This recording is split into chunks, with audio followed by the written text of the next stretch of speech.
Stand by for the Brewery Underground podcast.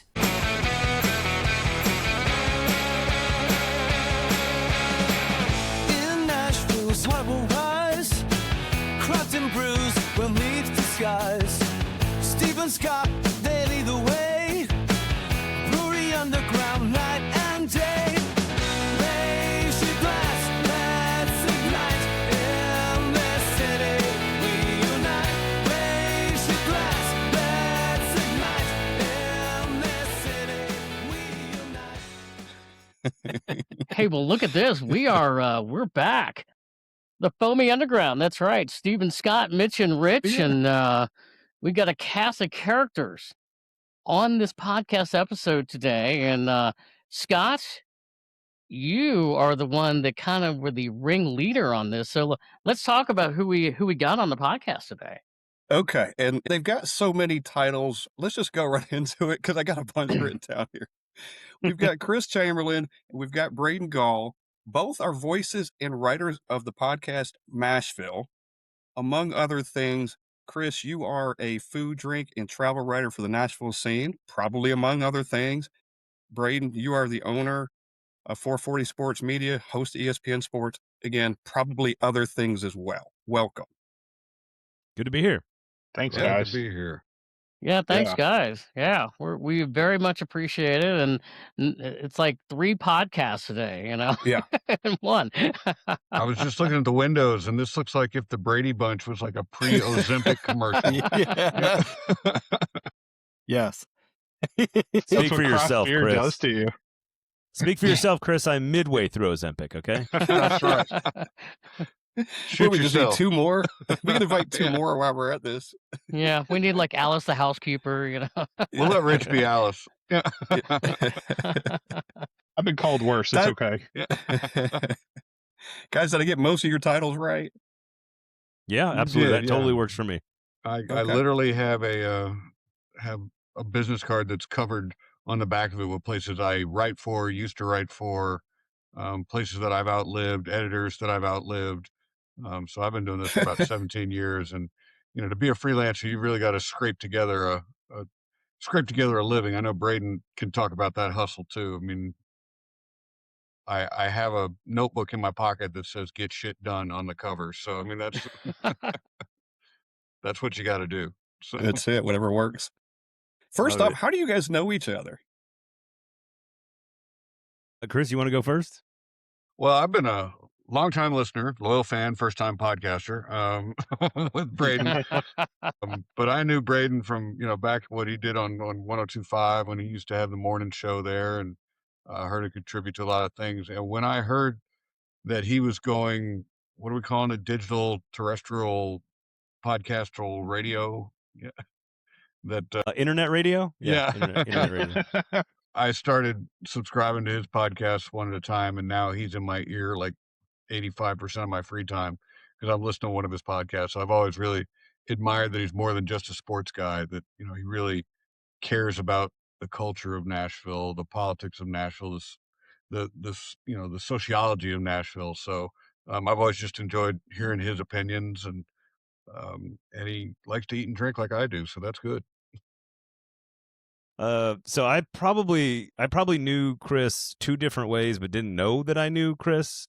Sort of like I had been reading his stuff, obviously, for I don't know I literally have no idea how long, and then was interacting with him on Twitter. But Chris is one of those lurkers on social media where he doesn't really have the name, doesn't exactly match exactly what you think you don't notice, and so we were going back and forth about stuff about the Preds and a variety of things. And then I think it was during the pandemic maybe, or when the company launched, something like that, where we started chatting a little bit more, and I kind of realized, I was like, wait a second, this guy over here is the one that I've been talking with over here on the radio about this stuff, but I've been like reading his stuff over here, and that was a few years ago, and have kind of just been friends ever since. And he was the only guy for the job when I kind of pitched this idea to somebody, and there was nobody else I wanted to do it with. So Nice.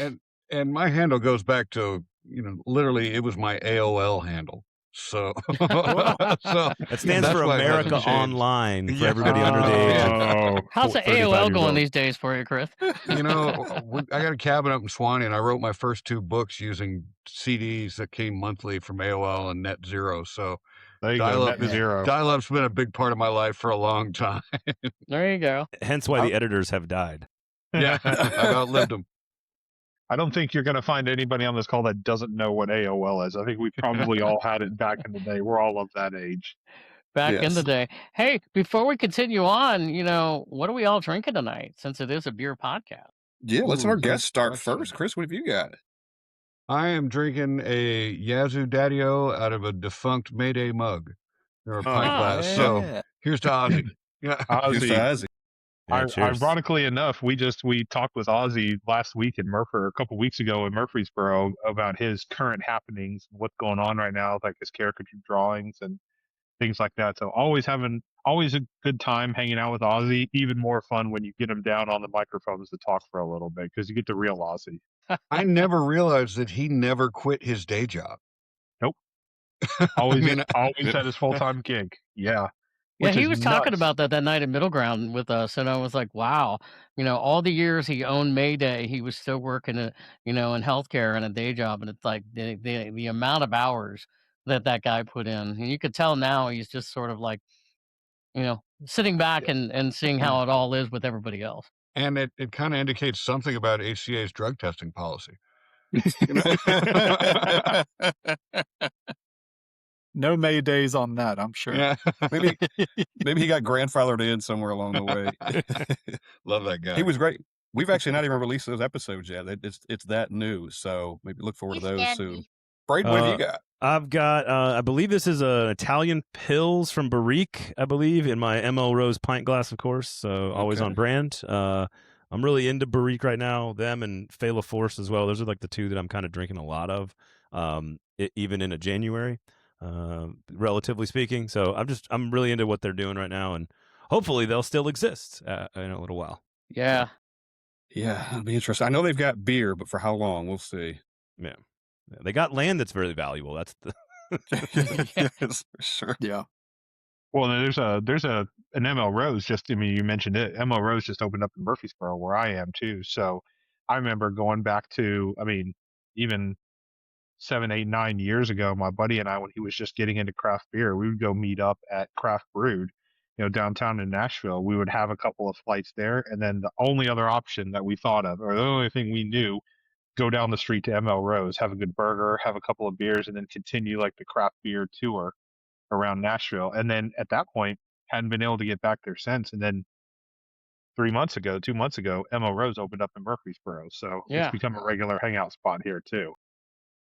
I was so depressed when checks in the mail, Rich. Yeah. Checks in the mail. I was so depressed when Craft Brew closed because Chip had promised me, oh, don't worry, it's going to be a lot like the same. And I went in the next day, like, oh, this is a vape shop. Okay. The neon lights. Yeah. Yeah. When I drove by right afterwards, I was like, nope, not going in there ever again. Turned into the blinding sun of LEDs at the front. It is bad. Is anybody watching Pluribus? Yep. I No, just finished it. I have So- not Isn't it seen good, that. Mitch? Is it good? Yeah, I think it's great. I'm I've just heard saying that I've heard good things. the premise of Pluribus is that everybody catches a virus that makes them all very happy because it spreads so fast. That's how I feel about ML Rose. Yeah. You know? Yeah, that's a great analogy. Braden doesn't know how to take that.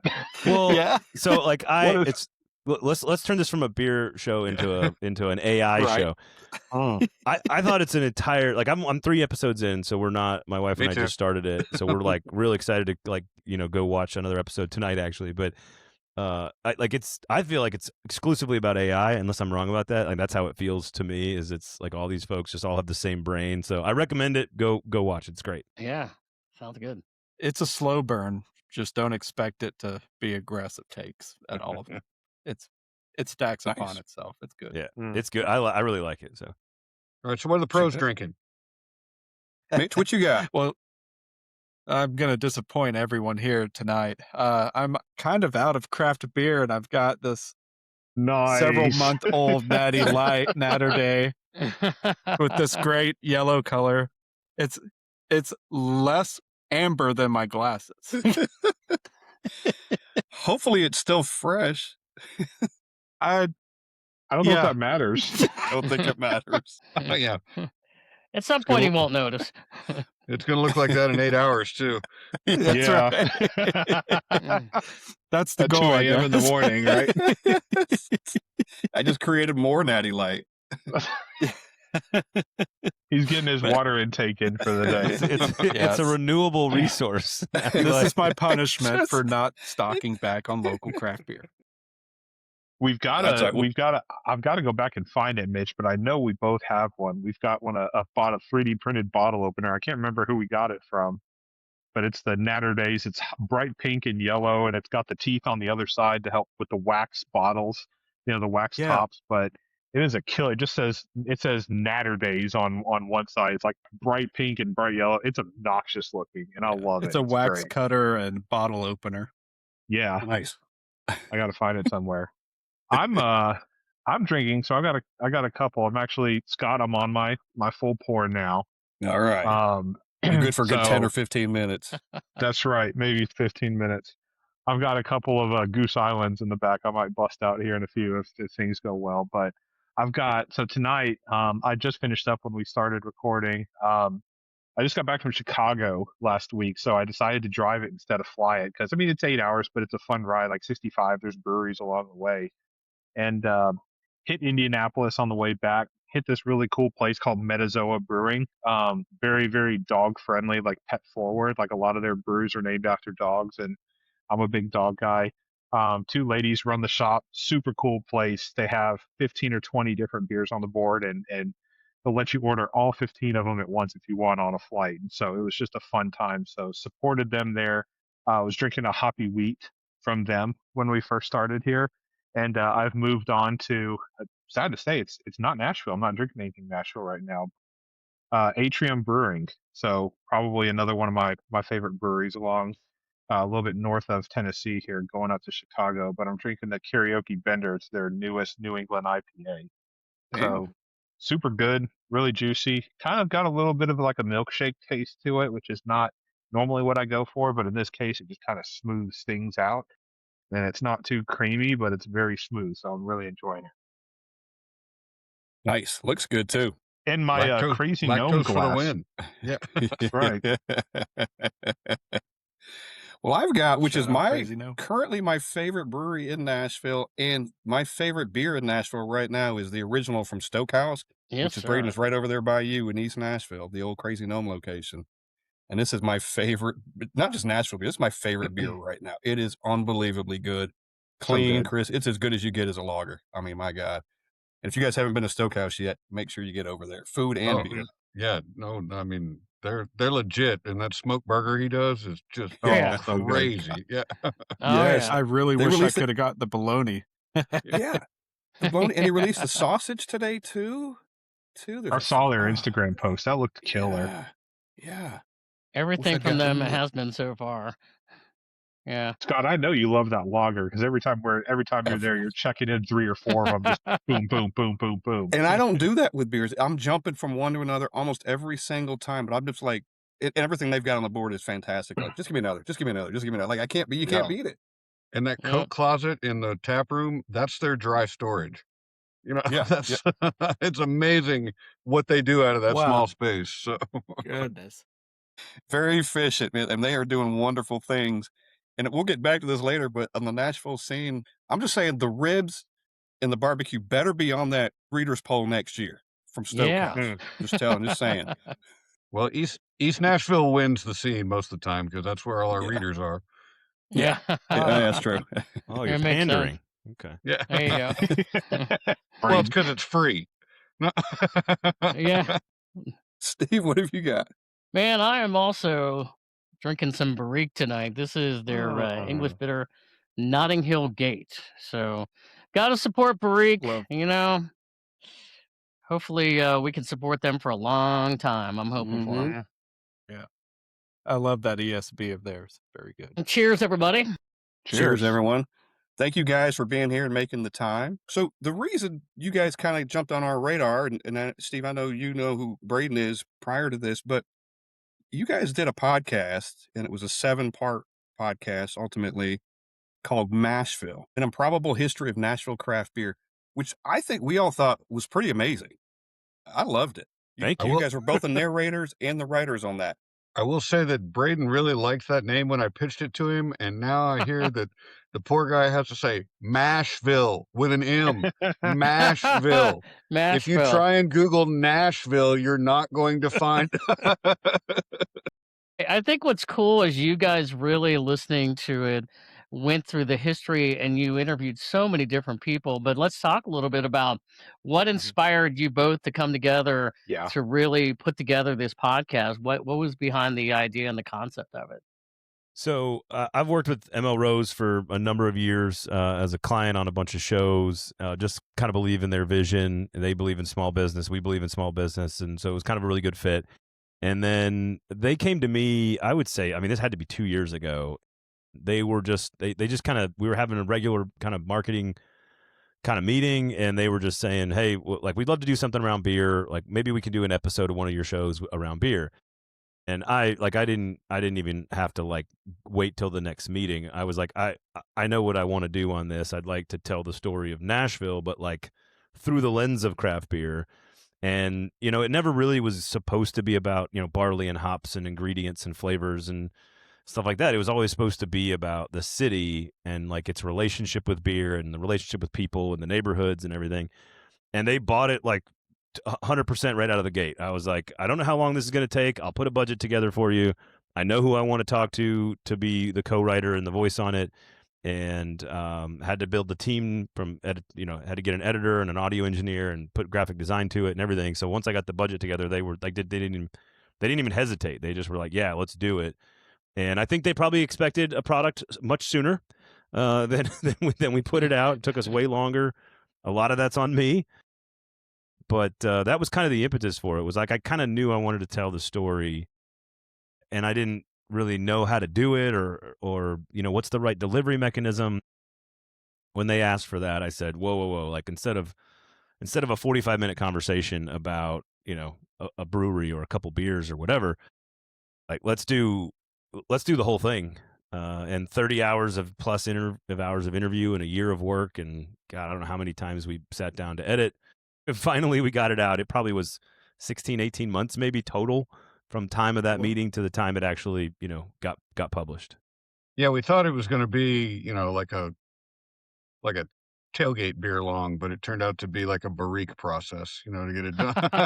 You know, took a little bit longer to get ripe. So, Well, But you it guys was set super out though polished. because So. you interviewed a lot of brewery owners and a lot of brewers, but you also went into, I mean, I heard former Mayor Bill Parcell on there. You already had you had Butch Spiriton, who was the executive director of the Chamber of Commerce in Nashville for a long time. I mean, was it easy when you? I mean, you probably had those relationships. Was it easy to get a lot of these guys to talk about this, or how did that all pan out for you? Well, you know this, and when you are like, I started in radio and in sports as a producer, and if you are going to be a great producer, I don't know what our level of cussing is on the show, but as much as you want. like to be a great producer, like you cannot give a shit about what other people think of you. You just have to be willing to bother people. And so I think that's probably deep in my brain somewhere as a reporter all the time. I'm sure Chris doesn't care about this either. Like, it's just part of the job to cold call people. Hey, this is so-and-so. You've never heard of me, but I'm doing this project. Would you be willing to chat and I can introduce myself? And like that, you know, that's how I used to like try to get Bobby Bowden on the show in like 2005 when I first started working or whatever. Like, you just, like, I remember, I think I called Bobby Bowden's house one time because I was so naive to like what I was doing. I was like, no, I'll just call his house. Oh, hey, Mrs. Bowden, like, what's going on? And I think that's the background, is just as long as you're willing to like kind of beat the pavement and really go after people and not take no. Like, there's a few brewers and a few breweries that didn't get featured, some of which just never got back to me. And that's okay. Can't use your tape if you're not going to get back to us. Yeah. And one or two of them, you know, it was multiple voicemails, multiple text messages, multiple emails. I probably sent a DM. You know, any possible way, a raven, a smoke signal. I tried to get in touch with people, and if they, you know, you get to 6 or 7 no's, like, where you're ignored. You got to move on, and you got to still do the story. So Yep. a lot of it's just you just kind of grind it out when it, and mostly everybody was really great about wanting to tell their story for sure. Well, and I had the advantage that I had written that beer book back in 2014. This beer book back in 2014, available at your Kroger checkout. But that was back when all these breweries were just starting out, and they were very anxious to tell their stories. And when I wrote that book, all right, first of all, I screwed up. I thought that the deadline for the first draft was in June, so I started working on it in May. That was when the book was due, so I had to do the whole book in a month, and I took all my own. No. I had to take my own pictures too. So, but these guys, it was right at the peak of round 2 of expansion. The Black Abbeys, the Jackalopes, the Tennessee Brew Works, the Calf Killers. So they were very just new in the business, great folks, fun to talk to. And because I knew that, this was going to be a book that was about the history of beer, you don't want to write about the individual beers because they're not going to be there by the time the book comes out or in 5 years. So I wanted to tell the stories of the people and the founding mythology of each brewery. So they were more than happy to talk about that because they were all so new. It was what they were going through at that moment. So I've had long-time relationships and known these stories. So I knew what to tell Braden to ask them. And that helped a lot because I don't think people do that anymore. I think they just want to know, what's new, what's shiny, where are you moving to? Did you buy a new tank? And I wanted to know, where the hell did this Martin Luther thing come from, Carl? Yeah. Yeah. That's the interesting story to me, Yes. Yeah. Carl's a great character too. And Evil. Chris, you Yeah. brought up a good point. I know, and Scott and Steve kind of follow the same format, that we all do. We all kind of have the same love of beer and local community and getting what's inside the heads of like the people in the industry out. But it wasn't always like that originally. Back when like Mitch and I first started recording with the Foamy Heads, we were simply just, we gathered around an old Microsoft like Surface tablet and put on the camera and the microphone and sat on the couch, and we talked about what beers we were drinking and we rated the beers and all that. But and if I go back, I did this the other day, I go back and look at and try to listen to some of those old episodes, those beers aren't around anymore.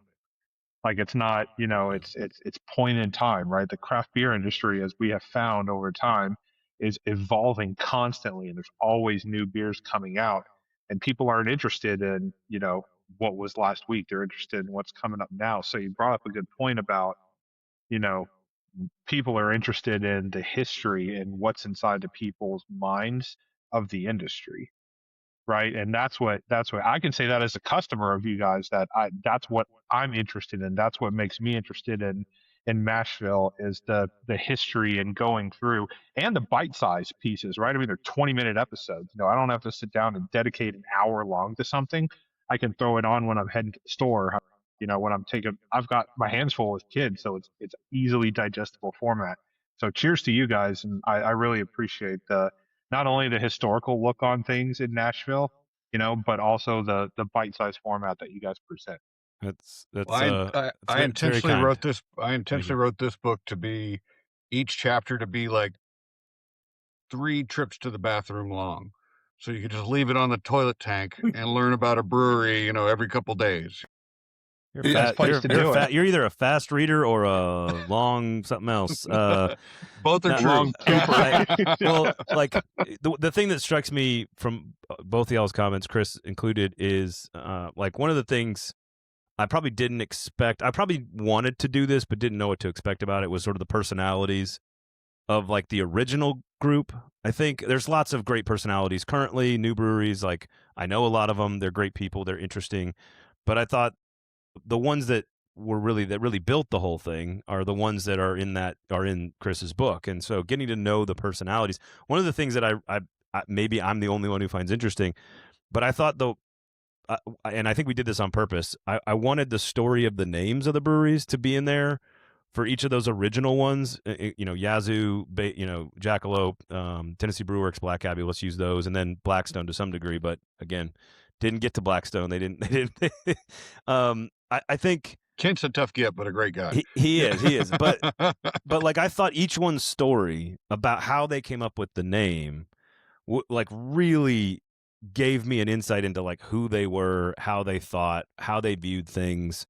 Like if you hear Linus tell the story about how Yazoo came up with its name, it's like the most Linus Hall thing of all time. Like it's just like even how the logo came about. Like, oh, we were just sleeping one night. My wife just drew it and went back to bed, and then we found our logo. It's like the most Linus Hall thing I've ever heard. You know, Bailey, her story around Jackalope and her kind of affinity for like these mythical creatures, like it's just a real insight into kind of her playful, mischievous kind of side that's really interesting. I just thought that was like one of those random, weird, silly things that, you know, you're never going to, I don't know. I hope that we're like one of the only places where you'd find that kind of stuff. And that was, I thought that those are the kind of things that happened that I was just like, man, this is way cooler than I expected. Because those personalities all coming together when they did is really like the core of the story. We had, and I know Mitch and Rich had, I think you guys probably even long before we had him on, one of our first guests was Carl Meyer. And, you know, I had craft beer for years, but, you know, it wasn't like I went around before I started doing a podcast and really knew a lot of the brewery owners. And we got Carl on, and within like the first 5 minutes, my mouth is just dropping because of just how dynamic of a guy he is and the personality. And one of the first things he started talking about, what you guys talked about on your first podcast episode about this, was what got him started was going to like Bosco's. And I moved here in 1998 in Nashville, and I remember Bosco's because I worked down, you know, downtown off of Music Row. And it's like, I mean, Braden, I think you kind of said that. It's like there were only a few places that you could go. And it's like, you know, shout out to Bosco's. I mean, Bosco's and Blackstone always has a you know, a soft spot in my heart. We were just there a couple days ago because I'm pretty sure they were probably the first brewery that I ever went to. So, you know, and that it's so cool to hear about that kind of history back now. Yeah, Bosco's was Bosco's was a huge part of like my young adulthood in Nashville before family and kids. And, you know, Sam's Next Door, like before it burnt down, RIP, was like our Saturday hang. Like it was such an important part of my life. And I, you know, to hear them all like validate that, like felt really like interesting. Like, oh, this is as important to you guys as it was to all of us too. That means that must mean something. And that's sort of how it ended up as the opening scene of the whole series. Well, like, you know, Anchor Steam and Henry Weinhardt and Sierra Nevada, that was like the gateway craft beer for a lot of us. I went to college on the West Coast, even though I grew up here in Nashville. But in Nashville, the gateway to, oh my gosh, there could be a beer that's not a vanilla cream ale from Bohannon, you know, that there's a real craft beer out of Nashville. That all happened at Blackstone for me. I mean, that was where you learn that, oh, in these tiny tanks, you can make something really beautiful and you can win awards for St. Charles Porter. Yep. St. Charles Porter was my very first, believe it or not, my very first dark beer. Like at the time, I was drinking St. Charles Porter, and I was like, this thing is heavy. There is no way that. And then you look at. I'm trying to remember the ABV on a St. Charles Porter. It's easy drinking, but when you're coming from, you know, over to the craft beer industry, and like your definition of craft beer is like Blue Moon, Shock Top, and all that kind of stuff. Sure. And then you go, well, let's try something local, and you try something like Blackstone. And it's like, oh, I'll have that Blackstone Porter, you know, St. Charles Porter. And I took one sip of it. I loved it. I drank that thing religiously forever. It was such a good beer. And Scott, like I said, Scott and I went there. Yeah, and Scott and I went there on Sunday with some friends, and it was kind of cool. It's like 3:00 in the afternoon, and that place is just jam packed. And it's like after all these years, you know, it's not always easy to jam pack a brewery. No. You know, sometimes it's hard to get people in, but After church they've always done it well. Does Newcastle count as a dark beer? I'm honestly curious. Like, is that? It's a brown, right? It's a brown ale. I don't feel like it's true You to kind what of you're see saying. through it, though, can't you? Right. You kinda see through I the wouldn't brown. say it's dark, but it is like amber. I'm just like that's the beer that I think of when I think of like the first time I ever tried something like in that direction. You know, it's probably at a college bar in Knoxville in like 2003, drinking a Newcastle, and I'm holding a Newcastle, thinking, I know something that none of these other people know. Like nobody around me understands what we're doing here. The Big Bomber Newcastle was a go-to for me for so many casual things, like a concert. They'd just sell the bomber, Newcastle Bomber. It was the go-to here. That and Rogue Ale. Oh, yeah. All right, Sure. a little Carl Meyer trivia for you guys. Have you ever seen him DJ? Yes. Yes, Oh, yeah. I have. Because to your listening audience, if you get a chance to go see him and Matty Hargrove and their alter egos, DJ Dad's Been Drinking, it is a It's a good very time. entertaining evening. Yeah. Yeah. Yes, they have a good time. Everybody else has a good time too. Yeah, the It's- four of us did a collab podcast at the Common John last beer fest on Earth, and he was doing it. He was there then, so yeah. You mentioned how dynamic a talker he is. I got an hour and 21 minutes with Carl Meyer for this project. Yeah. And the story about where he got the name, to Chris's point about like the whole, black now I'm going to butcher what was the original name supposed to be? He changed it because it's in this thinking now I'm drawing a blank. It's all too many beers.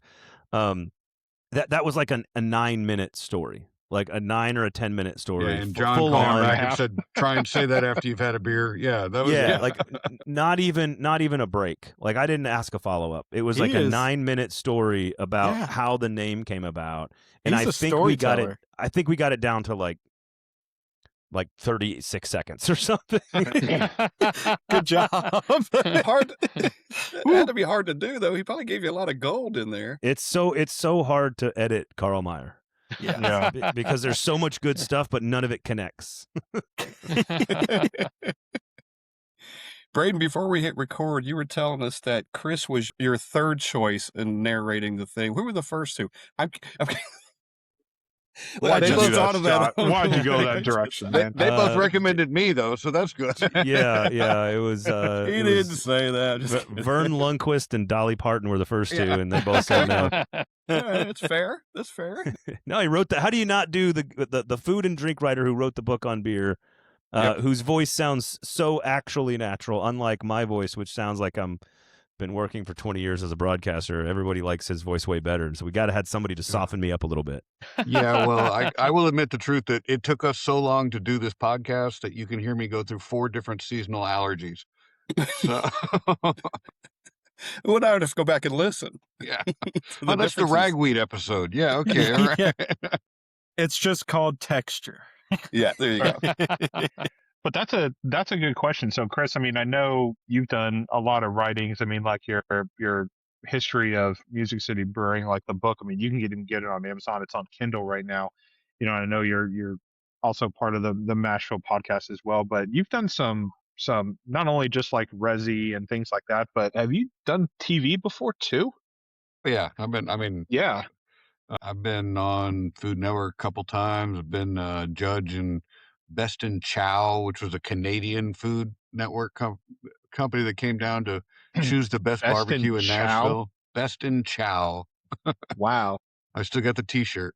I've judged at the Jack Daniel's World Championships for 14 years in a row now, so that's a lot of good barbecue. Yeah. So, I think my question around that is there a difference? I'm gonna leave it broad because I'm kind of anticipating what direction you're gonna go in. But like, is there a difference between how you're supposed to not necessarily judge food, but like enjoy the food when you're doing something on television versus like if you're doing something to write up in like an article, or if you're doing something for like a book that you know that you're going to be publishing later and you're not directly on the spot right now? Like, is there a mentality difference between the two? well, I mean, you just described 3 very different things in that, if you're judging, say, at a barbecue contest, you've got 6 of the greatest chicken thighs you've ever tasted in front of you at the same time, and you have 6 minutes to judge them all. So that it's got to be, you don't judge one against the other. You judge each one against the platonic ideal of what you think it should be. But you can't go back and go, well, I liked that one better than that one. You literally have to judge things one at a time against themselves and only themselves. But if I'm writing something for a book, I've got all the time in the world to compare it and think about it and rank it if people really need ranks. think ranking food and restaurants against each other is kind of a bad thing to try. Anybody that's still in business in the restaurant business right now deserves a best of award to me.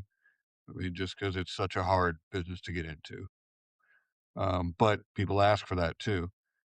TV, they give you a little time to think about it, but they don't really care as much about your opinion as the outcome.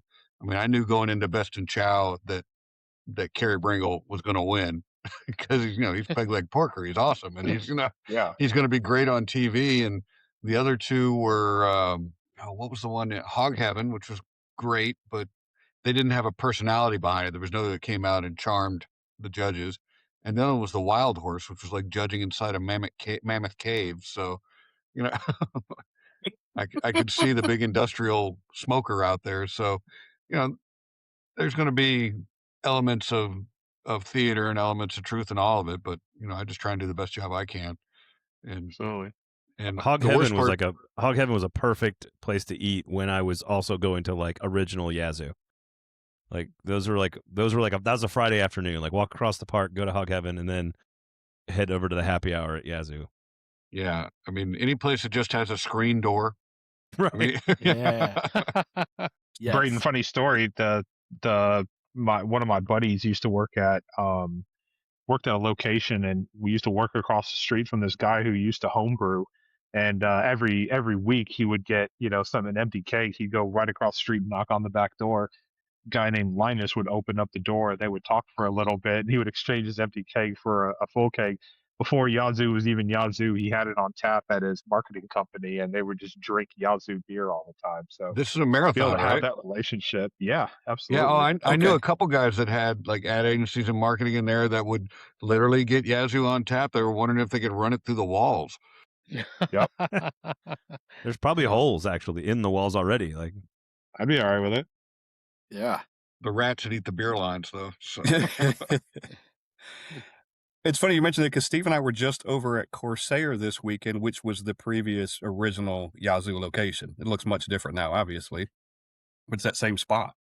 Yeah, I mean, that's where Karen did some amazing beers back in the day, but, they were never going to be commercially super popular, but God, to have like somebody doing an old, how do you pronounce it? A Groot? Or, she would do these Egyptian beers and Nordic beers and, these weird ferments. And luckily the guys at Corsair were just weird enough on their own with what they were distilling. They're like, go for it. Make us this beer that's, out of barley corn. Yeah.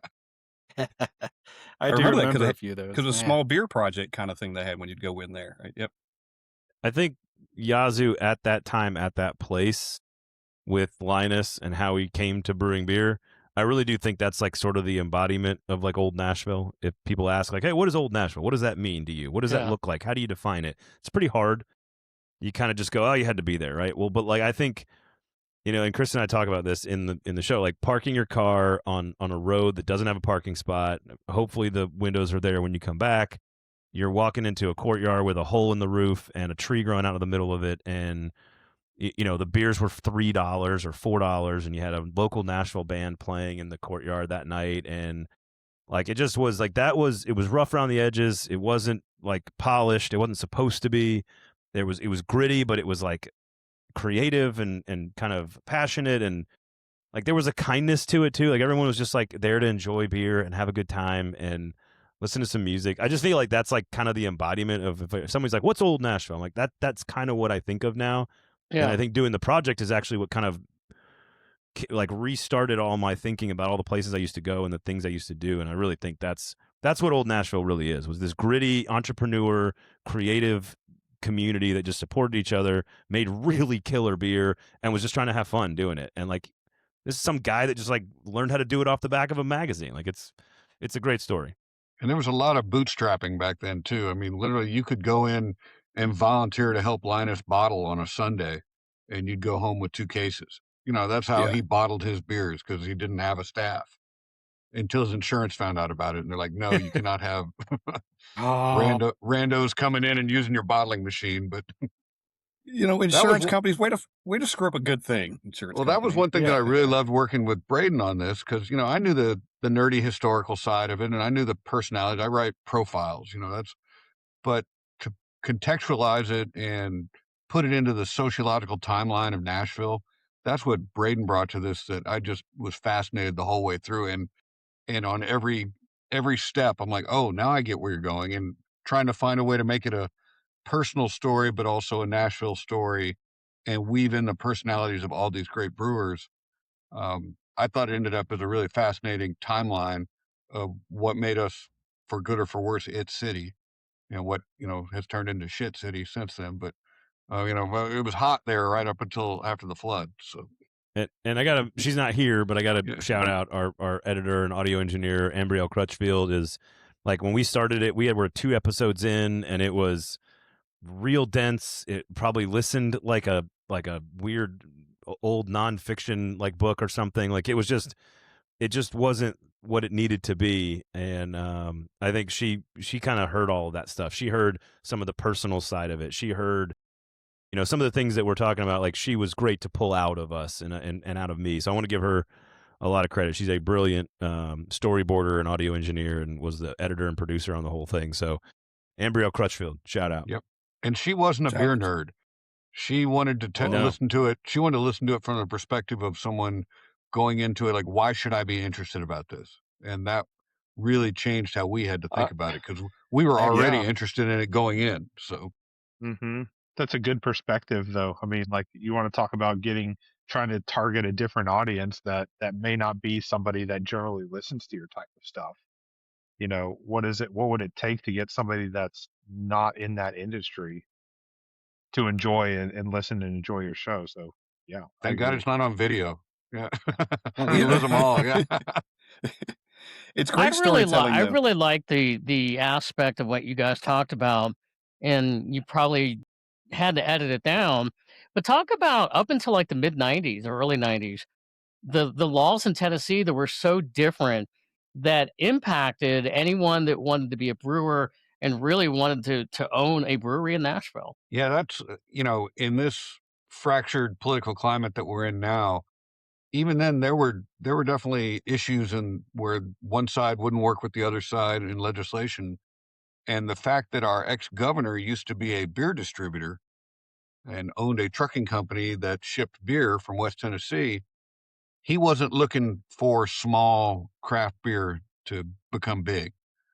He owned the biggest Budweiser distributor west of the Tennessee River. Did a lot of good things for the state, but we were going to be regressive at that point. So the fact that, because it was a good idea for business, a good idea for consumers, that the legislature was willing to undo 100 years of bad legislation to create competition and create artisans. I can't think of many times where I could have said, wow, the state legislature really came up with something creative and good for the little people. And it's like, I think there's also a couple different like benchmarks, really, right? Like, there's the 90s benchmark where brew pubs were allowed. I think it was early 1992, I think, which is Bosco's. And then there's the home brewing ban that was lifted, one of the later states in the country, but one of the early states in the South to do it. But really, it's like, you think of a Republican supermajority, which is kind of taking over at that time, like right around the mid 2010s. That's kind of when the transition starts. You think of them as very pro small business, and that was not the case at all in the state. They were long track record, and we probably could have put, I don't know, Chris, we probably could have done a whole other section in the first episode about a lot of those laws that kind of put us in this situation. We kind of treetopped them a little bit in the first episode. We wanted people to think about beer and like enjoy it, come out of the gate a little bit more easy drinking, as it were. And the dense one is much later in episode 5, when it's very heavy into kind of the modern regulations that a lot of folks had to go and like really work against to try to solve. Again, Linus Hall. But we probably could have done a whole nother like 4 or 5 minutes chunk in the first episode that was all about why that was. The big beer distributor keeping everybody out of the state on purpose. Like, that was another big chunk we could have done. It just, got to ease into the first episode. And, Nashville had been such a strong Bud Miller Coors town. Well, not even Coors. Hell, we didn't get Coors until I was, out of college, I guess, because it wasn't across the Mississippi by then yet. So we were a Bud Miller town. And every bartender, every bar manager, every restaurant owner, every bar owner went to Talladega and Bama games and Tennessee games on Budweiser tickets. So, having to overcome that, Think about the guys at Calf Killer, the Sergio brothers. The only places they had to sell their beer were at like boat docks and honky tonks that had a Bud tap, a Miller tap, and a Coors tap. And then these two hippies go in and go, I've got something I'm calling it Black Widow Badass Ale. And it's the craziest thing you've ever tasted. We made it with, beef jerky and smoked rutabagas, or something. But all we want is just give us one of your taps. And at this boat dock. Right. In Sparta. And they succeeded. I love those guys. And they said, I'm going to bring you something different next time. So just give us that tap, and who knows what it'll be next time I bring it. And that's, that's at the very micro scale, how you change a climate. Yeah. Hearing Bailey talk about the when they finally got Bear Walker on and kicked off Miller Lite, like, to hear her tell the story, I mean, she's like, that was one of the best nights of my life. We couldn't believe it. And when you're 27 years old, going to these places, like, just drinking a beer, like, you don't think through the economics of how that beer got on that tap, or who made it, or how did it get here, and who convinced who of this being a thing. And it really does take this crazy group of people. You need Austin and ML Rose to be willing to take risks, to cater to a different audience that wants a different product. You got to have the person who's got the talent to make the product, and then the wherewithal and the sheer determination to get it to places. And you're just like, I'm 28 years old. I'm just going to go have a good beer. Okay. Like, this is awesome. Cool. And I never considered, like, how much work and effort and adversity it took to just get that pint glass in front of me. Let me turn a question back to you guys. So before Homestyle, can you think of a regional breakout beer that came out of Nashville? And why don't you think it happened? Because I still wrestle with that question. Not a breakout beer. One that I had locally was Dos Paris. You guys mentioned that. Dos Paris, Not a breakout beer, but I do know what you're talking about, because Homestyle, like, if I had to define a beer that represented Nashville for a long time, it would be Homestyle. I was out of town before and be in a liquor store, and guys, I could hear people asking for Homestyle, like in a whole nother state, like asking for it years ago. So, but Dos Paris probably for me was one, not breakout, but locally for me. What was anything bigger between 07, 05, and 2012 than Dos Paris? Maybe Gerst. Gerst was pretty big, because Gerst was up in Indiana too. Gotcha. Yeah, my brother moved to Atlanta, and he was just always wanting Dos Paros. So it's like he spread the word with a few friends there. So to me, it'd be Dos Paros as well. People just kind of knew Yazoo. But I don't think that was ever even a top 3 volume for Linus. I mean, Probably compared not. to Pale Ale and Gerst. Right. So yeah, I mean, but I've always been curious about that, because you've got a bunch of Goose Island in your fridge behind you. That's nowhere near here. How did that make it here? And nothing from Nashville ever made it to Michigan. Yeah. Well, I mean, like, I probably one of the most religious followed beer events and festivals that I try to get to every year is Dark Lord Day at Three Floyds in Munster, Indiana. And I remember my first year I was there, people were asking for, now this was, years ago, people were asking for Homestyle. Like, I literally traded a Goose Island Bourbon County brand style proprietors blend for a 16-ounce can of Homestyle, and like, they were elated for it. So, to be wasn't able even to, on their original menu, like, wasn't even, no, and we can go back and forth about the taste of Homestyle today versus the ingredients of now versus later, but like, yeah, for sure, for me it would have been home. Can I ask a follow up, which is maybe not the biggest breakout, but is there one like that? Like, Dos Paros is the beer that I think of when I think of my transition from, because I started with like big cheap beer in college, and then you kind of work your way into, like, I don't know what you call, like, Red Stripe or Newcastle, or Sweetwater 420 is probably more of an actual craft beer, but like, those are like, that was like training how wheel beers. Yeah, but like, not regular light mass produced stuff, but also fairly large stuff. Like, again, Red Stripe and Newcastle are the two that I remember thinking. Landshark. Yeah, exactly. And Ooh, but Landshark. when I Dos Paros is what I transitioned into, like, oh my God, there's people here doing something really interesting.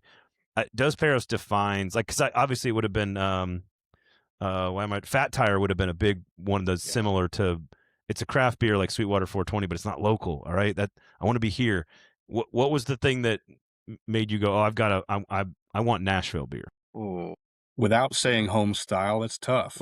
yeah. Well, I I probably for me enjoyed probably was Yazoo Gerst. for a long time. I Yeah. think Gerst. Our advantage is we have fresh and variety. That's the beauty of having a lot of small breweries. Nobody is gonna. You don't have to worry too much about old beer in the beer coolers, and you can always go find something new. You can do flights if you want to, and discover something. Like that was what was cool about Southern Grist. You never expected anything to be there in a month. You better like it Right. now, because it may not be there when you go back next time. Like my hazy revolution personally is tied directly to Southern Grist. Like I began transitioning into that area because of Southern Grist for sure. And it's a That was three gonna be- barrels. It was a 3-barrel system. I mean, they couldn't. Barely bigger than a homebrew system. So and that's Well, that's- I gotta go back to Blackstone. It's such a regular lineup, and for me, those are the ones I've always remembered and gone and go back to, and just went back there over the weekend. I'm like, there's a Kolsch. I'm gonna have that Kolsch. So brings back a lot of memories. I think Bosco's was a big part of that too, because they had Yeah, a brand line, a line of beers that was in Memphis too. So they had a steady brand, but they always made room for experimentation. They always had a real, they had a real ale, something that they had to use the beer machine on, and so you could be the old fool and knock the bung out of the half cask. I think that developed a lot of people. And Braden, tell the story about all the people that were at Bosco's at the same time.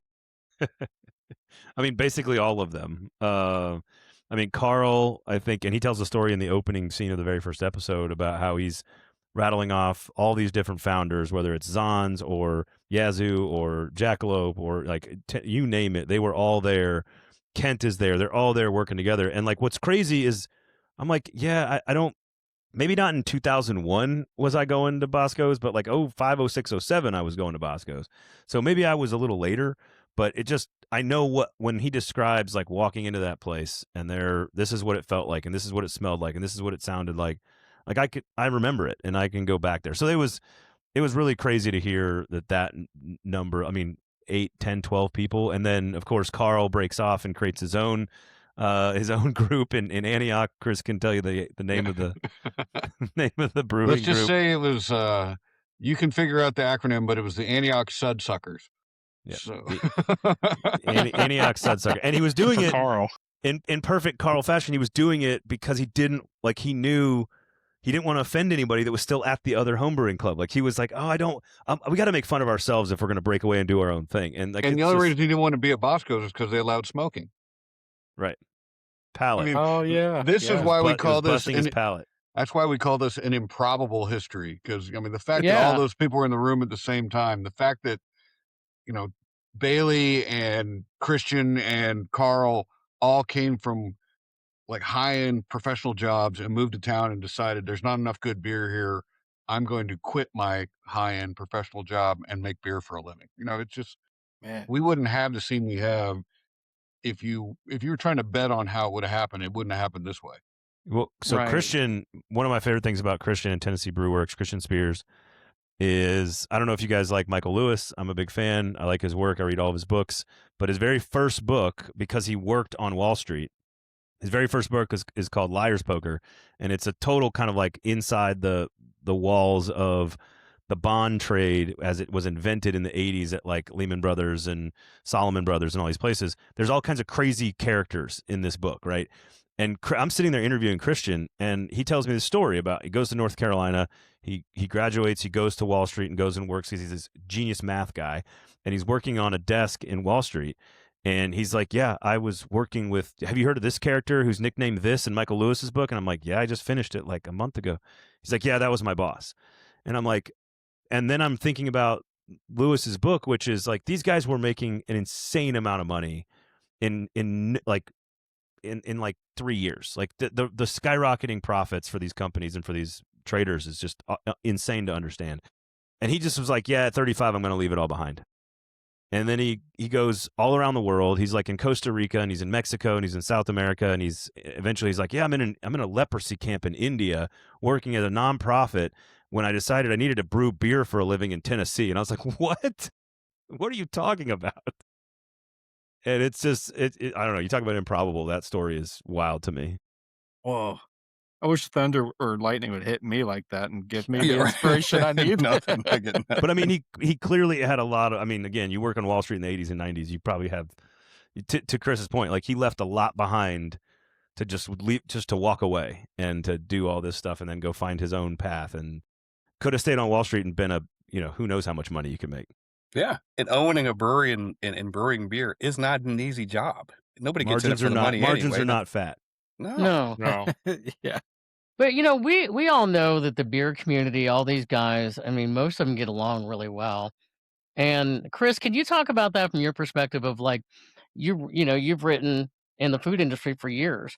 Do you see that in the restaurant industry as much as you've seen in the craft beer industry of like the competitiveness, but yet these guys, they're all getting along. Does that happen in that industry too? Definitely pre-pandemic. I will say that, there's a lot of cities where people consider it a zero-sum game where, for one restaurant to succeed, another one has to fail. And it's never been that way here, but we were a city that was experiencing unprecedented growth from 2000 to 2020. So there was room for new folks, but luckily, in most cases, it was independents. It was people that had all worked at the Capitol Grill. It was people that had all worked in each other's restaurants.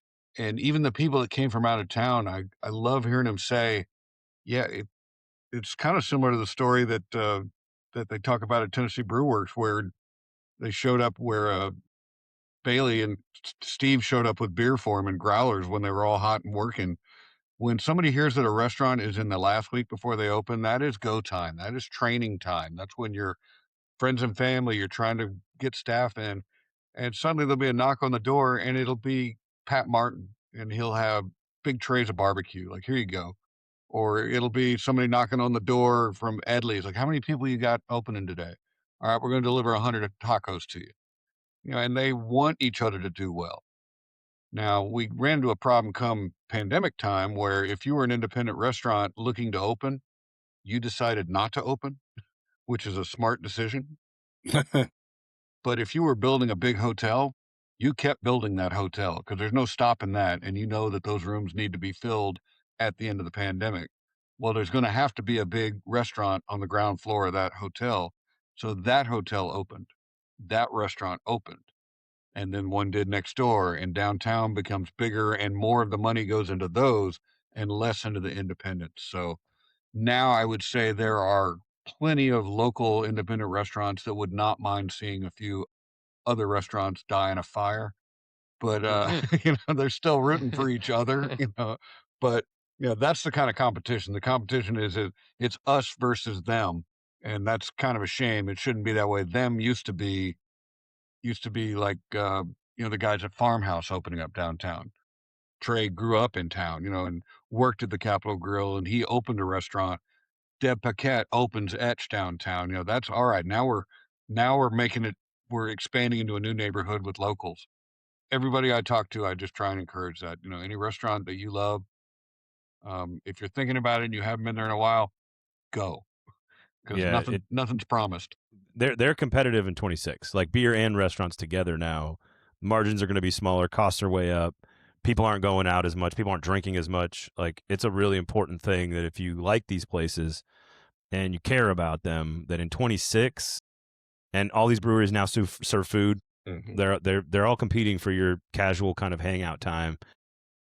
26 is going to be a tough year. Episode 7 talks a lot about the challenges that the industry is facing, and I think the restaurant industry is right alongside it. And so, couldn't echo Chris's sentiments more. Like, if you really like a place and you go there as much as you can afford to in 26, for sure.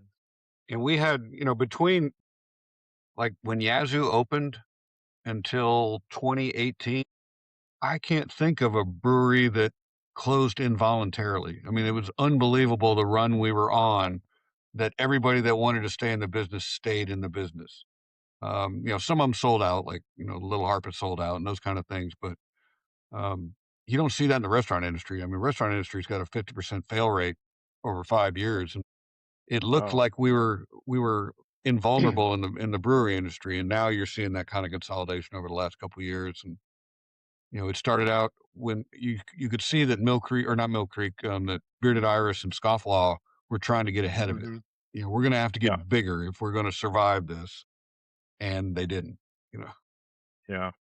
I often wonder about that because it's we've all been drinking. All of us on the show here have been drinking beer for years, even before the pandemic. But the pandemic changed a lot of minds. I mean, like when COVID came in and shut everybody down and it pushed everybody indoors, it forced a lot of the breweries that were out there to get very unique and very smart with how they were delivering beer. I mean, like for me, it's going to sound really weird, but for me, some of the best times in like the new brew industry was when everybody was in lockdown because breweries were coming out with stuff every other week and you were driving up and they were running it out to your car. Like it almost felt kind of old school the way things were being done. It was like you couldn't go inside the doors and sit down and have a beer with somebody, but they would bring something out to you, and Bearded Iris and Southern Grist, it was something new every other weekend. And that was Bearded Iris's mindset, kind of from the beginning. It was a new IPA every other week, and not a lot of breweries were doing that, if any, at the time in Nashville.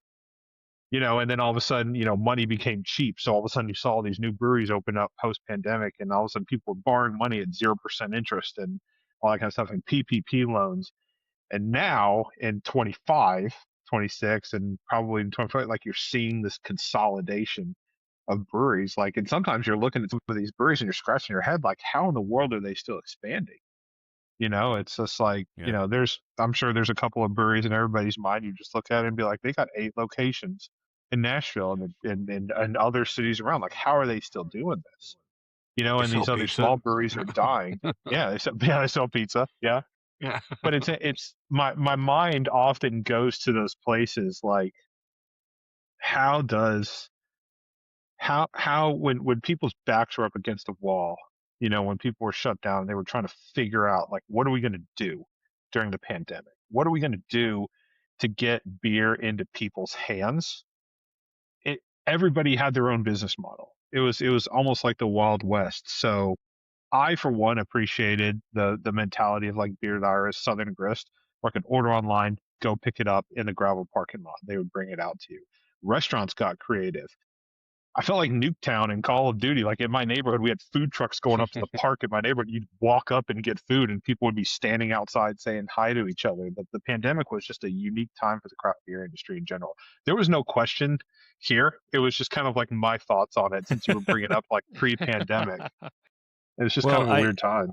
I I wanted to tell the story of the pandemic's influence on craft beer, but you can't really do that without sort of talking about the entire picture of young people and drinking habits and non-alcoholic beer and all these other things. Like consolidation had already begun. Nashville was already starting to contract slightly. It was going to be oversaturated in 2019 when it hit its peak with 40 breweries. And I think all these things would have happened over time. But I think every issue that was facing craft beer, like the pandemic just poured rocket fuel on all of them. Accelerated And it. so, like, I think we were going to see a slow decline of young people drinking. But the pandemic, like, shot it up, right? Or you're going to see people more isolated at home, but new technology in the pandemic shot it up. I think, people moving to Nashville, the cost of living, the cost of opening a brewery, all that stuff was going to slowly increase no matter what. Well, the pandemic shot it up. So it's almost like we took all the hits at one time, and hopefully the ones that have survived are the ones that kind of know how to do this now and will survive in the future. But I don't think anybody knows. That was something that every one of them echoed. I asked every person, what are the challenges? How do you approach them? And they all kind of had a different answer. But all of them were about sort of evolution, evolving, changing your offerings, creating an experience for people to come to the brewery, whether it's food. It's kind of similar to what you had to do in the pandemic. You have to think of it now as like, how do I differentiate myself? And they're all coming up with cool ideas. They're all doing it kind of differently, which is hopefully fun to watch play out. The difference is that when everybody's hunkering down, like when everybody is literally being forced to hunker down in the pandemic, you feel like you can do that. All right, we're going to go small and we're going to be smart. We're going to come up with ideas. But when just your business contracts and you realize you have to hunker down, but you see other people running, it's really hard to like, okay, well, they just got huge. They just got bought. They just bought someone else, or they brought in new tanks. If Stokehouse were to lay off one person, that would be 25% of their sales for their whole workforce. When you're already hunkered, then you're talking Yeah. about people. You're talking about friends. It's not head count like it is for a large brewery. And do you think that you really think 2019 that was when things were contracting? No, so we peaked in 2019 with breweries at about 40. I asked so many different people to try to give me like when was the exact number and exact year, and like I talked to people in Metro government, I talked to people on the beer board, I talked to people on the craft beer association. Like I could not get an answer, and I got like two different people to say like I think we got just over 40 in 2019, and the pandemic was the originator of the contraction, but it was not going to sustain growth at 2019 15 to 19 pace, because the city just is eventually that was going to be too oversaturated. You see when people's eyes glaze over when they go to the beer store and they see 400 different options and they're like, I don't even know where these are from. And it was just there was too much, like it grew too fast, and it was going to happen naturally no matter what. Again, when you have not enough demand and oversaturation of product, eventually you're going to have contraction and consolidation. The pandemic just made it like took it from back burner and put it on the front burner and said, all right, let's go. And so I think and this is, again, Linus did it something different. He went to Madison to get out of the rush of all of this. Bailey sold in a different way with Jackalope. She sold and stayed on as the CEO. Bearded Iris sold basically all of its production after outsourcing it to a different place first, trying that. Then they sell it to Wiseacre, but they're going to stay on and kind of run the brand in the city. Southern Grist sells completely. They're just out altogether, those guys. You look at Anthony at East Nashville Beer Works, and he's like, there's beer deserts everywhere around Nashville. Let's, instead of building another East Nashville Beer Works, let's build like something crazy. And he goes out there and builds like one of the coolest buildings in Middle Tennessee that's luckily like one exit down from where my parents live, so it's a very easy excuse to not go to my parents' house. And he builds a mobile truck so he can go to those beer deserts too. Right. Whoa, and then he comes up with all kinds of, he does all the charity stuff with Fridays by the River, and constantly being creative in his tap room. The point is, like, Christian is tied exclusively to like really high end food. Everyone's kind of tried to do something different, but they all are facing the same things, and all those problems were coming. The pandemic just put them in front of our face like right away, like that. And now we're down to like 25. So we're talking 40% of the breweries have closed since 2019 in Nashville, and that's not a small number. That's a big percent. Dang. Yeah. And then you got others that are expanding, like you said. I mean, East Nashville Beer Works is doubling down. Like, hey, we're going all in. And I think it's going to pay off for them. Like you said, that area out there, they've taken over that area in 109. Like that's going to be, they're the cornerstone of that area, and are going to be for a long time. Yeah, a lot of apartments there too, which is they're building more stuff around it. So he's like, yeah, we're sitting pretty right here. I've always said that a brewery is a great job for like 4 or 5 people.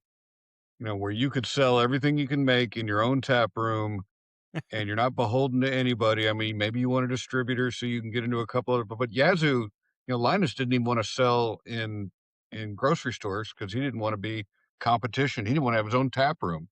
He wanted just to sell to other bars and, just sell to customers that liked him. But as soon as you decide, like, well, maybe we'll go to Chattanooga. Well, you will be a Chattanooga distributor's best friend for a month while they introduce you into the market. And then you're going to have to hire somebody in Chattanooga to sell your beer. So you're now paying another $1 a pint for every beer that you sell. And you're not going to get an extra $1 just because you're a Nashville beer in Chattanooga. And guess what? Somebody in Chattanooga is going to come to Nashville now because of that. So the ones that are the most focused, once you get beyond your tap room and beyond your market, you are working for the distributor at that point. And you're going to be depending on somebody that's riding around in their car to sell your beer, not the person you're talking to across the taproom bar. And that's how you make a lifelong fan. And you four, those are the kind of people that's how you learn about the beers. You learn about them by going to the places and finding favorites and then bringing them home. And so I think you're going to have to get small to hang in there unless you're going to consolidate. Can I ask you guys? Hey, you ask trivia, Chris. I'm going to ask trivia here. So I have the book of lists here from the Nashville Business Journal, which has The book of lists. the top the top breweries in Nashville ranked by total barrels. Now, I don't think every single brewery reports on this, so I want to put in some caveat here because I don't see Smith and Lentz on here. I don't see a few others. But isn't Nano Brewery 3,000 barrels and below, Chris? Is that correct? Ballpark? There's Nano and then there's Micro because Harding House was different from a Nano Brewery, right? Because that was the main piece of legislation that put breweries into our neighborhoods was Anthony Davis, when he was on the council, removing the industrial zoning mandate for breweries. And that allowed you to put breweries in commercial areas, which then turns into like sort of these residential areas. And I don't think I even, like, this hit me. Maybe it's not 3,000, but let's go with 3,000 for the sake of the conversation. You're saying get small, Chris. How many breweries in Nashville brewed more than 2,500 barrels last year? 2,500 barrels. That's not very many, I don't feel like. I'm going to say 2. That's my guess. Okay. A few more. 3? I'm gonna say 5 or 6. I feel like it's got to be more 3. than 2. 6 is the answer. Mm-hmm. Yazoo, Bearded Iris, the Nation's Brewing Company, which is, the combo. Litman, yep. Tennessee Brewworks, Jackalope, Black Abbey, and that's it. All the ones that kind of were the OGs. Tailgate doesn't report. They're in there, so there's 7. And Tailgate doesn't report. So, but again, like, we're talking about 5 or 6 places that actually are doing any kind of volume at all and are not small. So maybe that's a good thing. I don't know. I thought Mitch's answer was going to be 6, 7. That was what was all right, been fun talking to y'all. All right, where's the out button? Where's the leave? Right? I didn't bring it up this time. I'm with Chris. I'm out. I guess not. It drives Rich crazy. Rich got is he a 5-year-old? Yeah, he just turned 6 recently, and he's all up in that craze right now. Well, here's the good news for you. The 9-year-old, I ran it into the ground. I said it so much that the 9-year-old, like 3 months ago, was like, "Dad, it's so stupid. Stop doing that." And so she stopped saying it. That's so 2025, Dad. Yeah, exactly. The 7-year-old still kind of chuckles at it, but I've been working hard for about 5 to 8 months, I'll say. Yeah. To get rid of this thing that's in my house, and the oldest one already hates it. So I bet there's a lot of like NFL offensive guards whose jerseys are selling now. Oh, man. Yeah. Just for that. I think they've moved on to 41. She walks around going 41. I'm like, what? Stop. Oh, safeties. Yeah. One of the cool things I liked about the podcast you did is that the timeline you told was parallel for the most part to my craft beer journey. Like literally the time wise. Like I came to Nashville 2004. What I was drinking before that was like Miller Genuine Draft, and somewhere along the way I found Blue Moon, but everything you were talking about and that because it was growing here, it grew my craft beer experience and journey at the same exact time. It was completely parallel. So everything you were talking about, I was kind of reliving it again. And I thought that was really cool. I don't know if any of you guys, if it was the same for you guys or you started earlier or I later. feel the same way, Scott. I mean, you and I have talked about this. I mean, moved here in 98. Braden, I heard you on your podcast talking about, you were always trying to find different places for craft beer. And at the time, when I worked downtown, it was like, okay, you had Bosco's, you had Blackstone, you could go down to the Flying Saucer and get some, different beers on tap. And they may not have been craft beer. And maybe like I think it was called the beer cellar or something. Beer cellar, yeah. Beer cellar, yeah. Underneath Beer Hooters, cellar. yeah. Yeah. Till it got blown up. Yeah. And those are the places that I remembered. Oh, yeah. When I first moved here. Now, we'll say the beer cellar did introduce a lot of people to a lot of beers, but they were not the freshest kegs. I will tell you that. When the keg got here from Munich to, via Memphis to Nashville, Well, it did, they call it beer cellar for a reason, right, Chris? You felt like you went in there and you were almost in a dungeon. And I don't want to get too deep into like why alcohol is important to civilization. I will recommend the book, The Doctor, the Evolutionary Scientist, that was featured in episode 7. Edward Slingerland wrote the book titled Drunk. I think it's about 4 years old or something like that. And I read it, and it's just brainwormed into my head. And when we were putting this together, like, to your point of your journey, and then you guys, even just hearing you guys talking about the old, like, I can picture what a conversation would be like with one of my friends that was at Yazoo with me. Like, remember that? You remember that Delta Saints show in like 07, and they played this album that just come out, like that. Those memories are so critical to people, like living life and like building a community. And alcohol is at the center. There is no actual redeeming quality to your body for alcohol. There's just none. The medical community is correct about that. But the side effects of alcohol, the social effects of alcohol, there's a reason we as a species picked beer and wine 10,000 years ago to be our narcotic of choice, because beer can't really kill you. Your body's going to naturally not have any room left. Wine's the same. Liquor's a different science altogether. I'm not talking about liquor, but beer and wine, in particular beer, like, it is how we form civilization. And I think it's something that we're missing. Going back to Rich, you talking about the pandemic and people being isolated, like young people not drinking. Like, I know this sounds like I'm on a soapbox, like preaching here, but people need to go have moderate amount of beer with each other, put their phones down and stare at each other's faces for a little while. Like, it's not, and you'll have those memories that you guys are talking about, which is like, man, you remember that time we were at this place, and remember we were doing this, or we went to this concert, the music fest we went to here, or the beer fest we went to there. And like, that's the stuff that like makes us who we are. And I really believe in it at my core. So I know that sounds naive or cliche, but like, that's just how I feel. I think you're right on the money, man. I think you're right on the money on it. Yep.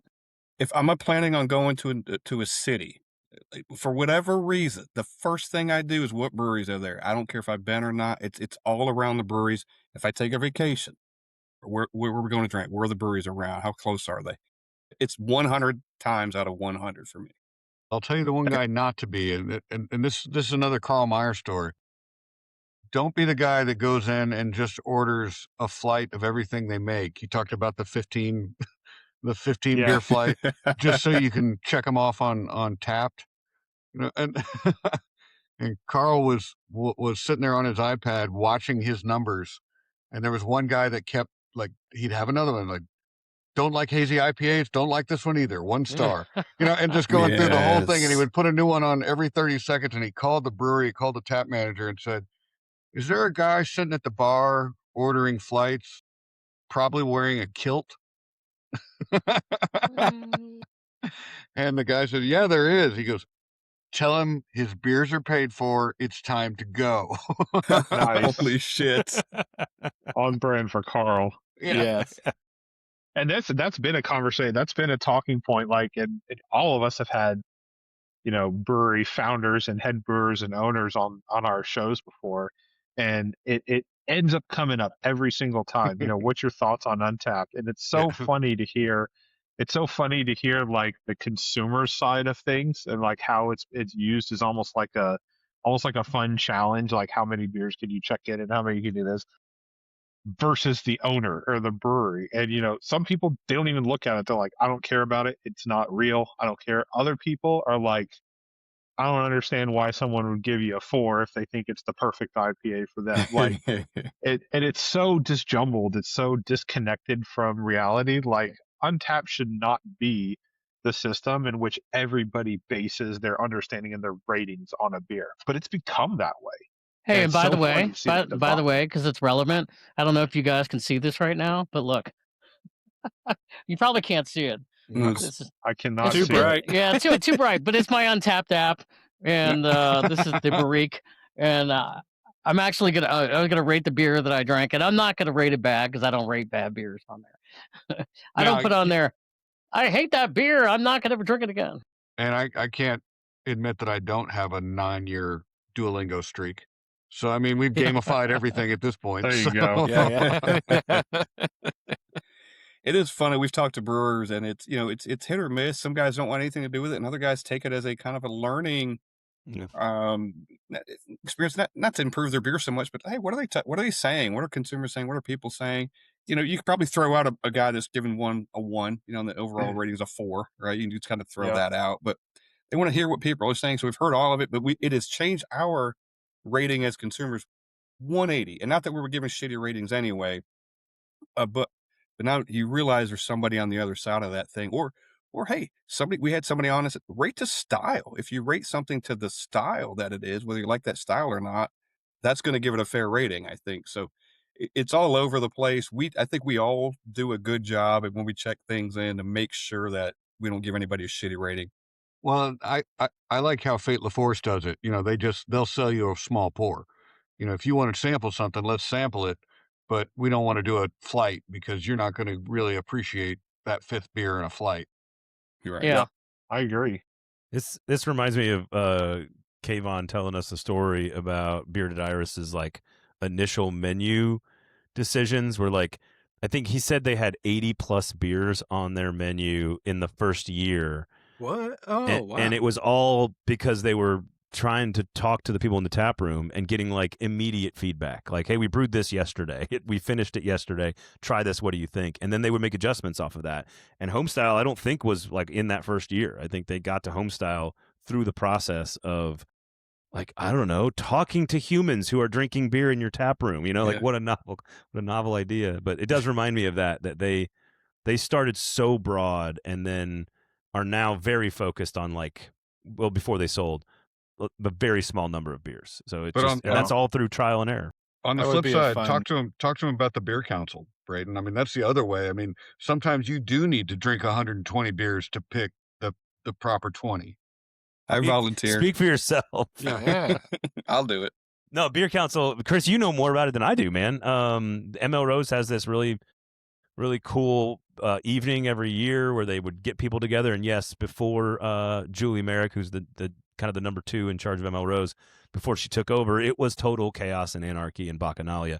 But like just, and you can imagine, right? Like it's a bunch of dudes sitting around in a warehouse drinking as much beer as possible, trying to pick out which tap should be at ML Rose. And a very important process that I assume was way more effective early in the evening. And then Julie took over and turned it into like a very scientific process. Have you ever been to one, Chris? I have. And it's, everybody wants to be on tap at ML Rose. It's kind of where a lot of us had a lot of our first craft beers. But what they do is, the distributors will ship, here's our 20 beers that we want you to consider. And so you're tasting them. But they've made it down to, they realize that every neighborhood that ML Rose is in doesn't like the same beer. What they're drinking in Brentwood or in Franklin is not the same as what they're drinking in Melrose. So they literally take all these beers and make a list for each restaurant. And that's a tremendous amount of work, but that's also, it's a great job, admittedly, no doubt. But you have to know your customer more than even what Bearded Iris was doing, trying to throw their own beers against the wall. You got to have things that fit within style. You got to have things, okay, and it's more than once a year because they're going to have a winter menu and they're going to have a summer menu, and it's quite an undertaking, and that's the kind of thing that separates them from what like a Flying Saucer was, where you were literally trying to drink 100 beers so you could get a plate on the ceiling. Yep. I actually didn't know that about ML Rose. So you can go to different neighborhoods and it will have different beer on there. Okay, that's really cool to know. That's I cool. did not know that. I might actually, if you give me a second, I might actually be able to find. I actually got a list of their top 5 beers at each location. I don't know if I'm supposed to give that out, but that'd be fun information. I actually got it. If you give me a second, I could probably dig it up here. All right. At the Murfreesboro ML Rose, a lot of local craft breweries. Yeah. So like a lot of Murfreesboro craft beers are on their Cedar Glades on there. They've got 2 or 3 different taps. Middle Ground. Cedar Glade doesn't discriminate. Middle Ground's on there as well. They got Common John there. You're talking to me when at the time I wasn't getting a lot of sleep, Steve. But That's okay. That's okay. I was trying to help you along there, Rich. No, I appreciate it. Yeah, and it's a fine line between trying to pander to the local audience, but also get them beers that are best in style or fit what you think is going to be best for them. And but it's always going to be important. I wish we could have done a whole episode of just the story of the people at Tennessee Brew Works and the people at Black Abbey. Both released their first keg on the same day, and they threw them in the back of vans and rushed to get to ML Rose to deliver the first one. And then that night was a craft beer festival at the Tennessee State Fair. So they had to get those 2 kegs. Those are the 2 places they had to be on the same day, and that That's great. changed Nashville beer history right there. Nice. And Christian doesn't want to admit it, but Carl beat him. Yeah. My first memories of ML Rose was the 8th Avenue location. And I think, as far as I know, every location does it different, but we'd always go on Thursdays because it was 2 for 1, craft, whether it was craft or domestic. And you always got a chip, right? If you're drinking craft, you got the yellow chip. And every Thursday we'd go for that 2 for 1. But I know, like, as they're adding them, it was different for different nights. And I don't know if that's the same way because they got multiple locations now, but the 2 for 1 was on a Wednesday somewhere else. And Rich, I don't know what Murfreesboro is if they've got one, but I love that for that. And we'd always look forward to the new seasonal menu would come out because it would always kind of be different. You're looking for new stuff on there all the time. So it was always exciting going to ML Rose, and still is. Without them, this project probably doesn't happen. So Yeah. shouts to ML Rose. Yeah, definitely. Guys, what kind of feedback have you gotten from the podcast since it's come out? Let's do the one negative comment I've had from one for the entire thing. Literally no negative comments from anybody. No negative reviews. Everybody in the business thought and this is honestly the bar and I don't know, like the level I would hold myself to. Like if everybody that's in it feels like we told the story accurately and well, then that's sort of like I feel like I did my job. And then it's up to the audience to decide if they like it or not. Like it's out of our hands. I had one person, and I'm just the name and who this person is not important, but it was about that this person worked in beer, and they worked at a distributor that had both craft and large beers, and was kind of like, man, I just didn't like how you guys were explaining big beer and talking about big beer with these controlling all the taps and so and so just kind of like, and it was like this person was perfectly lovely and nice about it, but it was face to face.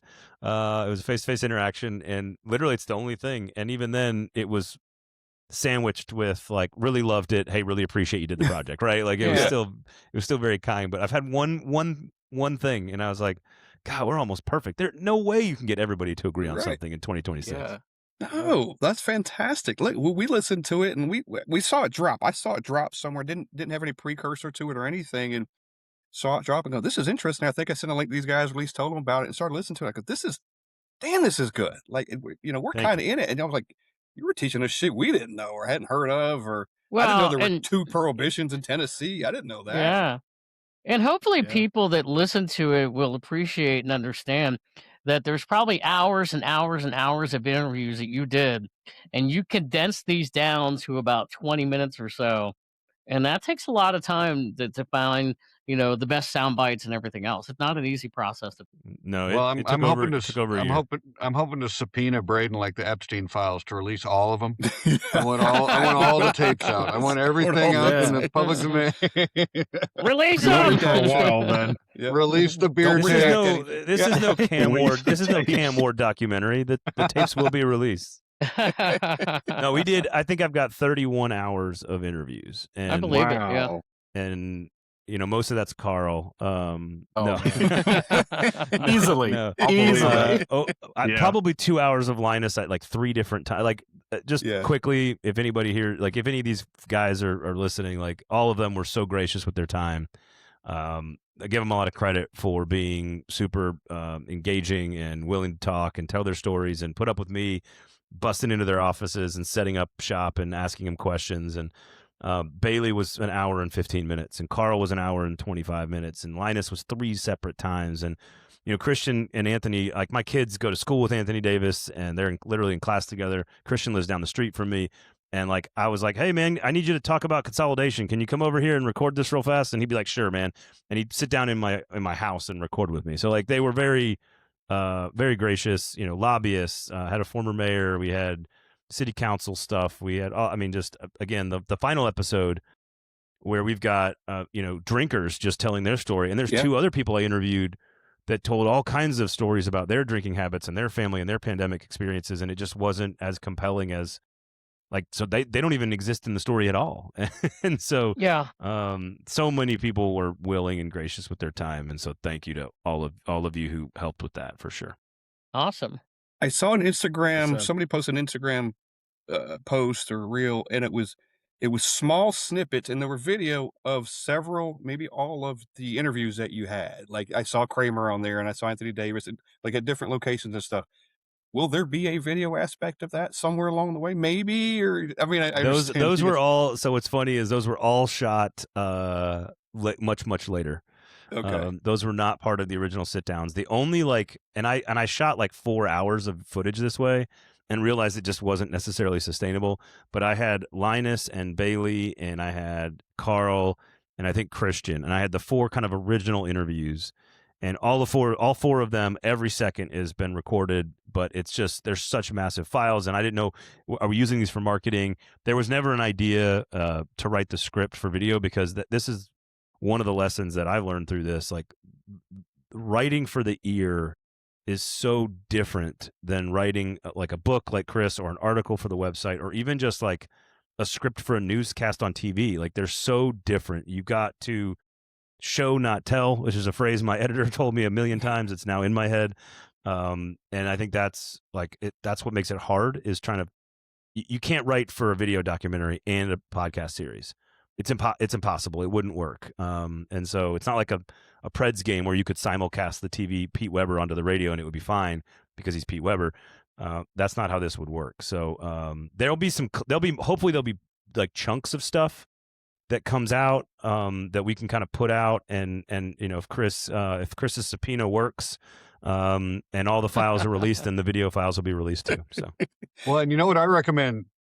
What I recommend is, if you want to see these people tell their stories, go to their breweries, buy some beers, sit down and ask Linus to tell a story. Sit down and ask Bailey anything you want. I mean, they're there to meet you. That's why they Yes. do this. hard agree. The 4 of us, Rich, Steve, and Mitch, and I, we do it anyway. Like, we do the podcast kind of as a subset to us visiting the breweries and drinking the beer and going in there. And it's kind of one thing leads to the other kind of thing. But like, if this were a Saturday night, I'd be out of here and I'd go to the brewery. Like, where we're going, kind of thing. Let's go see them, kind of thing. So we do love to visit them and see them and talk to them. And the podcast is kind of a continuation of that. Well, I'm just recommending that for your listeners. I know you guys are in Yeah. the bars. So.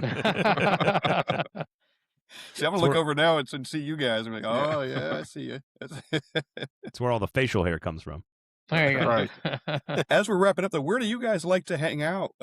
Food wise, brewery wise, where do you guys like to frequent? I do like Fate La Force before a SC game. That's it's Okay. just such a fun, quirky place, and they're not obsessed about styles.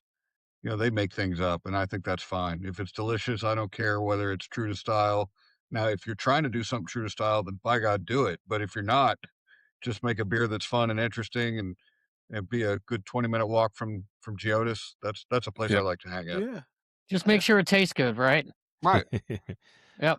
Man, that's sort of an impossible question to answer shortly, because it's just like all of them. Every restaurant, I try to go to all of them, and the breweries as well. I like MO. This is not a shill here, but MO Rose before SC games with my kids, because we park right there on Craighead, and it's a very easy place to go have a good meal and head over to an SC game. Fate La Force after, when the kids are going home with mom, is a good stop. I love that. If people come to town, like I had some family come to town. My cousins came to town a couple of months ago, and they're just like, where are we going to go? And I was like, I would take them to try to showcase food and beer together. I'll probably go to Smith and Lentz. I can get really good high quality craft beer. I can get an elite pepperoni pizza. They can kind of see it's like right kind of close to downtown. Like that's a place that I recommend to people, because I think it kind of gives everybody everything. If you want to take a family to a chill place, go to Madison and go to Yazoo. We really like that for all of our soccer tournaments that we play in Madison and Gallatin. So we go up to Yazoo either before or after. So again, like Southern Grist has incredible food in the summertime in particular. I love their food. I mean, I keep going. Bearded Iris is great. Like Yeah. Oh yeah. where to stop. And shout out to Stokehouse in your neighborhood too, because that's Yeah. like getting invited to a buddy's house to drink homebrew, and he also cooks kick-ass barbecue. And if the kids need to run around and it's a nice day, the pizza's cheap, but East Nashville Beer Works with the dog, it's so easy for the kids. I was in a huge argument the other day with my buddy about how kid-friendly Nashville is, and they were just like, it's not kid-friendly at all. And I'm like, there's plenty of reasons we could discuss that make it not kid-friendly, but like all the breweries that you can go to, like again, out back of Smith and Lentz, Bearded Iris, like you can take kids to places where there's things for them to do because they've thought about them and they want families to come, and that's Anthony's brand. Yeah. Maybe too much, but that's his brand. Is bring your kids, bring your dog, come hang out, and you can have a good beer and a cheap pizza. He completely solved that issue with the Lebanon location, as in like, hey, the kids can't go upstairs, and he kind of because he was getting complaints. Hey, you guys are too kid friendly. He's like, okay, that's well, right. we'll find a nice balance here. That's okay. The kids can go downstairs and they can do anything they want. Bring the dogs. You got everything going on. Yep. Just wherever you go to it more if you can. That's the key. I mean, Margot's closing this year. I mean, all kinds of restaurants are closing. So if you like your brewery or you like your restaurant, just go. That's in your neighborhood. Go support it and learn about it. You can't reiterate that enough. Totally. And you live in a great part of town for a lot of those breweries you just mentioned. I am lucky. I am very fortunate. Spent a lot of time over there. 150 yards from the old Southern Grist location. Like, again, that story about putting my kids in the stroller was 100% true. So it's a big next part to of the my Vinyl life. Tap and Yeah, where Carl Meyer likes to DJ. In fact. Yep.